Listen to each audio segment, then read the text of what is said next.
നോക്കച്ചാ, ഈ വിലക്ക് ഇത്രയും സാധനങ്ങൾ കിട്ടി. സാധാരണക്കാരെ മനസ്സിലാക്കി സാധാരണക്കാർക്ക് പർച്ചേസ് ചെയ്യാൻ പറ്റുന്ന ഒരു സ്ഥലം ഇവിടെയും ഇല്ലേ? ലൈബ വെഡിങ് സെന്റർ അല്ലേ? കറക്റ്റ്. വില വളരെ കുറവാണ്. Laiba wedding centre, Pookkottumpadam, Wandoor, Karuvarakundu. കേരള മുഖ്യമന്ത്രി വി.ഡി. സതീശന് അഭിവാദ്യം അർപ്പിച്ചുകൊണ്ട് പൂക്കോട്ടുംപാടത്ത് യു.ഡി.എഫ് പ്രവർത്തകരുടെ ആഹ്ലാദ പ്രകടനം നടത്തി. യു.ഡി.എഫ് അമരബലം പഞ്ചായത്ത് കമ്മിറ്റിയുടെ നേതൃത്വത്തിലാണ് പ്രകടനം സംഘടിപ്പിച്ചത്.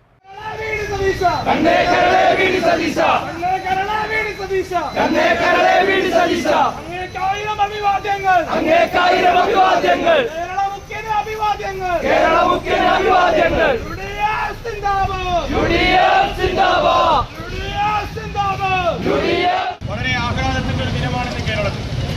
അതിന് പ്രധാനമായ കാരണം കഴിഞ്ഞ 10 വർഷമായി കേരളത്തിൽ അധികാരത്തിലിരിക്കുന്ന കേരളീയ മനസ്സുകളിലേക്ക് വർഗീയതയും സ്വജനപക്ഷപാതവും അഴിമതിയും കടത്തിവിട്ട പിണറായി വിജയന്റെ ഭരണകൂടത്തെ കേരളത്തിന്റെ മണ്ണിൽ അസ്തമിച്ചുകൊണ്ട് ജനാധിപത്യ കേരളത്തിന് അസ്തിത്വം പകരാൻ നേതൃത്വം കൊടുക്കുന്ന ബഹുമാനായ ശ്രീ വി.ഡി. സതീശൻ മുഖ്യമന്ത്രി പദത്തിലേക്ക് തെരഞ്ഞെടുക്കപ്പെടുകയും മുഖ്യമന്ത്രി പദത്തിലേക്ക് തെരഞ്ഞെടുപ്പ് പാർട്ടി നിർദ്ദേശിക്കുകയും യു.ഡി.എഫ് അംഗീകരിക്കുകയും ചെയ്ത സന്തോഷകരമായ സാഹചര്യത്തിലാണ് നമ്മളിവിടെ സമ്മേളിച്ചിട്ടുള്ളത്.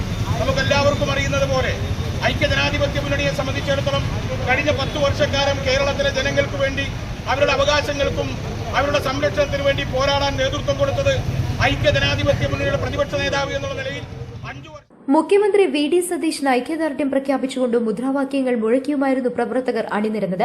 പ്രകടനത്തിന് ശേഷം നടന്ന യോഗത്തിൽ പ്രാദേശിക നേതാക്കൾ സംസാരിക്കുകയും സർക്കാരിനും മുഖ്യമന്ത്രിക്കും പൂർണ്ണ പിന്തുണ പ്രഖ്യാപിക്കുകയും ചെയ്തു. മേഖലയിലെ യു.ഡി.എഫ് പ്രവർത്തകരുടെ വലിയ ആവേശമാണ് പ്രകടനത്തിൽ ഉടനീളം കാണാൻ സാധിച്ചത്. യു.ഡി.എഫ് ചെയർമാൻ അഷ്റഫ് മുണ്ടശ്ശേരി, കൺവീനർ കേമ്പിൽ രവി, കെ.പി.സി.സി അംഗം എൻ.എ. കരീം, യൂത്ത് കോൺഗ്രസ് മണ്ഡലം president Rahul Thalpara, youth league panchayat president M. Bishar തുടങ്ങി Congress, youth Congress league, youth league നേതാക്കൾ സംബന്ധിച്ചു.